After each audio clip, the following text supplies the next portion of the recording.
በእንጀራ እናቷ የጠንቋይነት ስም በግፍ የተከሰሰችው ምስኪን ልጅ ዓለም ያልተረዳው ረቂቅ ስጦታ ስላላት ብቻ ከመንደሯ ተባረረች። በሰው ተገፍታና ተጠልታ በየጎዳናው ስትንከራተት መቆየት ግን የተሰራባት ግፍ ማብቂያ አልነበረም። ዕጣ ፈንታ ገና ብዙ አዘጋጅቶላታል። አንድ ቀን ብቸኛ ልጁ ገና ከውልደቷ ጀምሮ አካል ጉዳተኛ ሆናበት ልቡ በሐዘን ከተሰበረ አንድ ባለጸጋ ጋር ተገናኘች።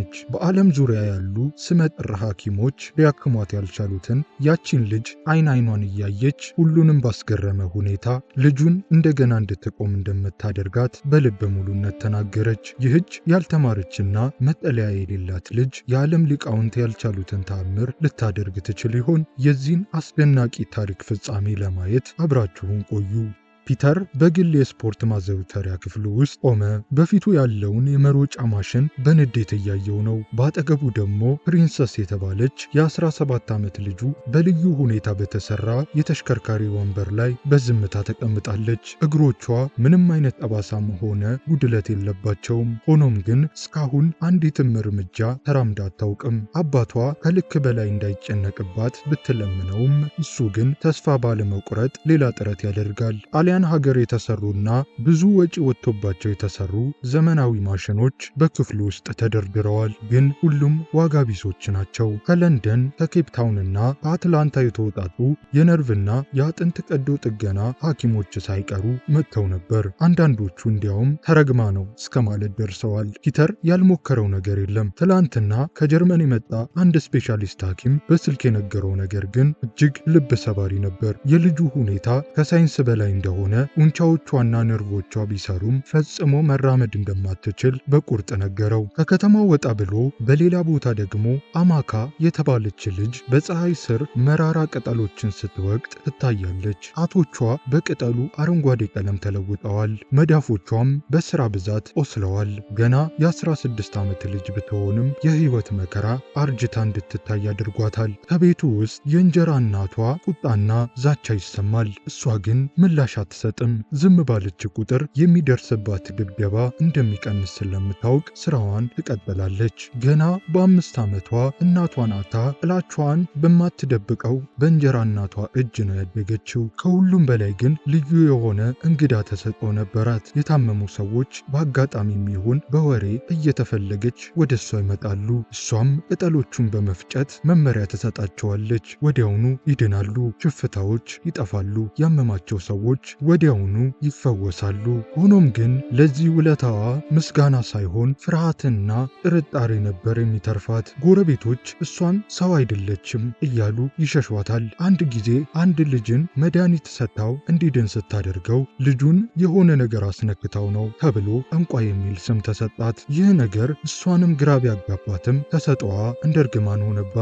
በሌላ በኩል በባናና አይላንድ ፒተርና ልጁ በዝምታ ቁርስ እየበሉ ነበር። ገበታው ፍራፍሬዎችና በወርቅ የተለበጡ ማንኪያዎች የተሞላ ቢሆንም ልጁ ግን የምግብ ፍላጎት የላትም። አባቷ ወደ ውጭ ወጥተው ንጹሕ አየር እንዲቀበሉ ቢጋብዛትም ሌሎች ሲሮጡ ማየት ብቻ እንደሚያስከፋት በሐዘን ገለጸችለት።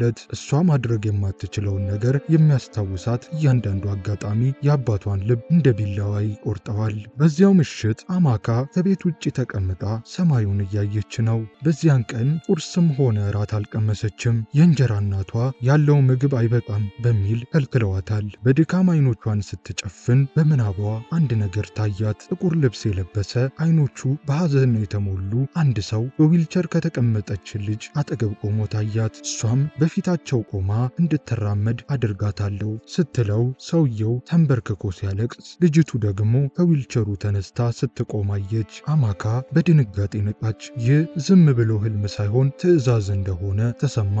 ይህንኑ ለእንጀራ እናቷ ስትነግራት ምላሹ ግን ስድብና ጥፊ ነበር። ድጋሚ ስለዚህ ህልም ብታነሳ ከሞተች እናቷ አጠገብ እንደምትቀብራት ዛተችባት። ሆኖም በውስጧ አንድ ትልቅ ለውጥ እየመጣ እንደሆነ አማካ አውቃለች። በማግስቱ ጠዋት ፒተር በቢሮው ውስጥ ከጠበቃውና ከሐኪሙ ጋር ተቀምጧል። በደቡብ አፍሪካ፣ በህንድና በስዊዘርላንድ የተደረጉ ምርመራዎች ሁሉ ውጤታቸው ምንም ችግር እንደሌለባት ነው የሚናገሩት። ጠበቃው ተስፋ እንዲቆርጥ ቢመክረው ቢመክረውም እሱ ግን በብቸኛ ልጁ ተስፋ መቁረጥ አልፈለገም። በመንደር ውስጥ ደግሞ አማካ ልብስ እያጠበች ሳለ ከጎረቤታቸው መሃል አንዲት ሴት እየሮጠች መጣች። ኢዚ የተባለው የመንደሩ ትልቅ ሰው በከባድ ሕመም እየተጨነቀ እንደሆነ ነገረቻት። ባለፈው ሳምንት ይህ ሰውዬ ደረቱን ይዞ ሲወድቅ በሕልሟ አይታ ነበር። ከዚያም ለእንጀራ እናቷ ነገረቻት። በወቅቱ ስድብና ሳቅ ብቻ ነበር የገጠማት። አሁን ግን ያ የተነበየችው ደረሰ። ኢዚ በድንገት ሕይወቱ አለፈ። የመንደሩ ሰው ሁሉ እሷ ናት ያሟረተችበት በማለት በቁጣ ተነሳ። የእንጀራ እናቷም አማካን እንደምትፈራትና እንግዳ ባህሪ እንዳላት በማውራት ሕዝቡን አነሳሳች። በቁጣ የተሞሉ ድምፆች ቤቱን ከበቡት። የእንጀራ እናቷ ማማ ንኬቺ የአማካን ጨርቅ በፌስታል አድርጋ ወርውራ ከቤት አባረረቻት። እሷም ምንም ሳትቃወም ቦርሷን ይዛ ወጣች። ምሽቱን በመንደር ውስጥ ባለች አንድ ቦታ ተጠግታ አሳለፈች። በረሃብ ብትዝልም ያ ጥቁር ልብስ የለበሰ ሰውዬ ግን በውስጧ ይመላለስ ነበር። በማግስቱ ፒተር ልጁን ወደ መናፈሻ ይዟት ወጣ። ሌሎች ልጆች ሲሮጡ ስታይ ለመጀመሪያ ጊዜ ፈገግታ ፊቷ ላይ ታየ። ከሷ ጥቂት ርቀት ላይ ደግሞ ያቺ የጎዳና ላይ ተንከራታች ልጅ አማካ ወደ እነሱ እየመጣች ነበር። ለ24 ሰዓታት ከውሃ ውጪ ምንም አልቀመሰችም። ሰዎች እንደ በሽታ እየሸሿት ቢሆንም ወደፊት መጓዟን ግን አላቆመችም። በመጨረሻም መናፈሻው አጠገብ ስትደርስ ያንን በህልሟ ያየችውን ሰውና በዊልቸር ላይ ያለችውን ልጅ አየች። ልቧ በኃይል መምታት ጀመረ። መጀመሪያ ብትፈራም በውስጧ ያለው ድምፅ ግን አሁን ነው አላት። ፒተር ወደ መኪናው ሊገባ ሲል ገንዘብና ምግብ ሰጣት። እሷም አመስግና ተቀበለች። ሊሄድ ሲል በድፍረት ወደፊት በመጠጋት ልጁን እንድትቆም እንደምታደርጋት በልበ ሙሉነት ተናገረች። እሱም ደነገጠ። አጃቢዎቹና አሽከርካሪው እብድ እንደሆነች በመቁጠር ሊያባርሯት ቢሞክርም እሱ ግን እንድትቀጥል ፈቀደላት። እሷም ከዚህ በፊት አይታቸው እንደማታውቅ ግን በህልሟ እንዳየቻቸውና እሱም እያለቀሰ እንደነበር ስትነግረው ሰውነቱን ወረረው። ምክንያቱም ልጁም ትላንትና ማታ ተመሳሳይ ህልም አይታ ነበር። ምንም እንኳን አደገኛ ቢመስልም አንድ ተስፋ በውስጡ በጭላንጭል መልኩ ይታያል። ከዚያም ወደ ቤት እንዲሄዱ ጠየቃት። ወደ ግዙፉ መኖሪያ ቤቱ ሲገቡ ሁሉም በግርምት ያዩት ነበር። አማካ በጓሮ በኩል ወደሚገኘው አንድ ቁጥቋጦ አመራች። አትክልተኞቹ የማይገነዘቡትንና በየቀኑ የሚያልፉትን አንድ ቀይ ስር ያለው ተክል ነቀለች። ይህ ስር የሞቱ ነርቮችን እንደሚያነቃቃና የልጁን እግር እንደሚያቆም ነገረችው። ፒተርና ልጁ በአማካ ላይ እምነት አሳደሩ። ምንም እንኳን የቤቱ ጥበቃዎችና ሐኪሞች ነገሩን ባያምኑበትም ተአምሩ ሊጀመር መሆኑ ግልጽ ነበር። በዚያ ግዙፍና ዘመናዊ ኩሽና ውስጥ ሁሉም አይኖች በድንጋጤና በጥንቃቄ በመንገድ ዳር አድራ በነበረችው በዚያች ምስኪን ልጅ ላይ አርፈዋል።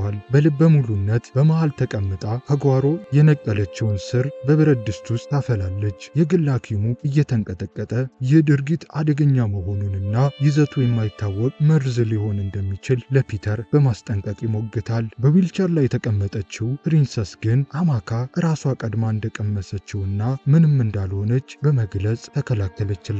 ሐኪሙ ግን እያንዳንዱ ሰውነት የተለየ ምላሽ እንደሚኖረውና ልጅቱ ለሞት ልትዳረግ እንደምትችል በቁጣ ቢነግረውም ፒተር ግን በዝምታ ተውጧል። ለዓመታት ተስፋ ፍለጋ ሲንከራተት የኖረው ባለጸጋ አሁን ያ ተስፋ በቆሸሸና ባልተማረ ልጅ ተመስሎ በቤቱ መገኘቱ ግራ አጋብቶታል። ልጁ የአባቷን እጅ ይዛ ይህ ምናልባትም ሲጠብቁት የነበረው ተአምር ሊሆን እንደሚችል በለሰለሰ ድምፅ ስትጠይቀው እሱ ግን ባይሆንስ የሚል ስጋት ነበረው። ሐኪሙ ምርመራ ለማድረግ 48 ሰዓታት ቢጠይቅም ፕሪንሰስ ግን ለ17 ዓመታት እንደጠበቀችና አሁን የመንፈስ ጥንካሬዋ እንዳይላላ ፈራች። አማካም እምነት ሳይሆን እድል ብቻ እንዲሰጣት በዓይኖቿ ተማጸነች። ከግማሽ ሰዓት በኋላ ያንን ቡናማ ፈሳሽ በንጹህ ብርጭቆ ቀድታ በፕሪንሰስ ፊት አቀረበች። ግማሹን አሁን፣ ቀሪውን ደግሞ ከመኝታ በፊት እንድትጠጣ ነገረቻት። ፒተር እንደ ሐውልት ተገትሮ ሲያይ ጥበቃዎቹና ሐኪሙ ሊያስቆሟት ይሞክራሉ። ፕሪንሰስ ያለምንም መወላወል ፈሳሹን ጨለጠችው። ሁሉም በጭንቀት ቢያዩም ምንም የጎላ ለውጥ አልታየም። ከ15 ደቂቃ በኋላ ግን ከባድ እንቅልፍ እንደሚጫጫናት ተናገረች። ፒተር እየሮጠ ሄዶ የልብ ትርታዋንና አይኖቿን ለማረጋገጥ ሞከረ። ሁሉም ሁሉም ሰላም ነበር። ልጁ አባቷን እቅፍ አድርጋ ትንሽ ማረፍ እንደምትፈልግ ነገረችው። እሱም ልጁን ወደ መኝታዋ ወስዶ አልጋዋ ላይ አስተኝቶ ሲያለብሳት እጆቹ ይንቀጠቀጡ ነበር። ወደ ሳሎን ሲመለስ አማካ በረጋ መንፈስ ተቀምጣለች። ይህንን ጥበብ ከየት እንዳገኘችው ሲጠይቃት እሷ ግን በራሷ ጊዜ እንደሚመጣላት ገለጸች። ፒተር ለዓመታት ዲግሪና ነጭ ጋውን የለበሱ ሰዎችን ሲያምን ቆይቶ ዛሬ ግን በባዶ እግሯ የመጣችን እንግዳ ማመኑ አስገርሞታል። ያችን ሌሊት የተኛ ሰው አልነበረም። ፒተር በየ30 ደቂቃው የልጁን ትንፋሽ ይፈትሻል። ሌሊት ላይ ፕሪንሰስ በህልሟ በራሴ ልቁም ስትል ተሰማች። ሐኪሙ የሰውነቷ ሙቀት መጨመሩን ቢናገርም አማካ ግን በበሩ በኩል ሆና በዝምታ ትታዘብ ነበር። በማግስቱ ጠዋት አይኖቿን ስትገልጥ መጀመሪያ ያደረገችው እግሮቿን ማየት ነበር። እግሮቿ ላይ የሙቀት ስሜት እንዳለ ለአባቷ ነገረችው። እሱም ተንበርክኮ ሲነካቸው እውነትም ይሞቁ ነበር። በአራተኛው ቀን ጠዋት ላይ ፒተር ተስፋ የመቁረጥ ስሜት እየተሰማው ነበር። 4 ቀናት ሙሉ ምንም እንቅስቃሴ የለም። ልጁ ግን በድንገት ከእንቅልፏ ነቃችና መቆም እንደሚያስፈልጋት ተናገረች። ነርሷ እንድትቆም ልታግዛት ብትሞክርም እሷ ግን እግሮቿን ከአልጋዋ አውርዳ ቀዝቃዛ ወለል ላይ አሳረፈቻቸው። ነርሷ በጩኸት አምላኳን ስትጠራ፣ ፕሪንሰስ ደግሞ ቀስ እያለች ወደ በሩ መራመድ ጀመረች። ፒተር ጩኸቱን ሰምቶ ሲመጣ ልጁ ወደ እሱ ስትራመድ አያት። እሱም አምላኩን እየጠራ እንበርክኮ ስቅስቅ ብሎ አለቀሰ። ቤቱ በደስታ ተሞላ። ሐኪሙም ይህ ከሳይንስ በላይ መሆኑን አመነ። ፒተር ወደ ጓሮ እየሮጠ ሄዶ አማካን አገኛት። እሷ ቀድማ አውቃ ነበር። ፒተርም እንዴት ሊያመሰግናት እንደሚችል ሲጠይቃት ቀድሞ ያደረገው ደግነት ዋጋ እንደሆነውና ዓለም የናቀውን ሰው ስለረዳ ፈጣሪ እንዳሰበው ነገረችው። ወዲያውም አዳዲስ ልብስና ምግብ እንዲቀርብላት አደረገ። ከዚያም ማንኛውንም ሀብት ሊሰጣት ቢጠይቃትም እሷ ግን የፈለገችው አንድ ነገር ብቻ ነበር፣ ስሟ እንዲመለስላት። ጠንቋይና የተረገመች ተብላ ከሰፈር የተባረረችው ምስኪን ልጅ የደረሰባት በደል ታብሶ እውነቱ እንዲታወቅላት ብቻ ለመነች። እሱም ይህንን ለማድረግ አልገባ። ከ3 ቀናት በኋላ በአንድ መድረክ ላይ በጋዜጠኞች ፊት ቆመች። በአጠገቧ ፒተርና ያለ አጋዥ የቆመችው ፕሪንሰስ አሉ። ፒተር በዓለም ዙሪያ ልጁ እንድትድን የከፈለውን በሚሊዮን የሚቆጠር ገንዘብና ያልተሳካለትን ጥረት ለሕዝብ ተናገረ።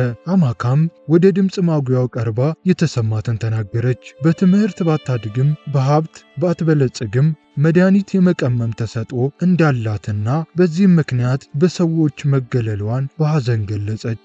በዚያ ምሽት ፒተር አማካን ለትምህርቷ ድጋፍ እንደሚያደርግላትና በእሷ ስም ሕፃናት የሚረዱበት ፋውንዴሽን እንደሚገነባ አልገባላት። እሷን ሲረግሙ የነበሩ ሰዎች አሁን በሬዲዮና በቴሌቪዥን ስሟን ሲሰሙ መገረም ጀመሩ።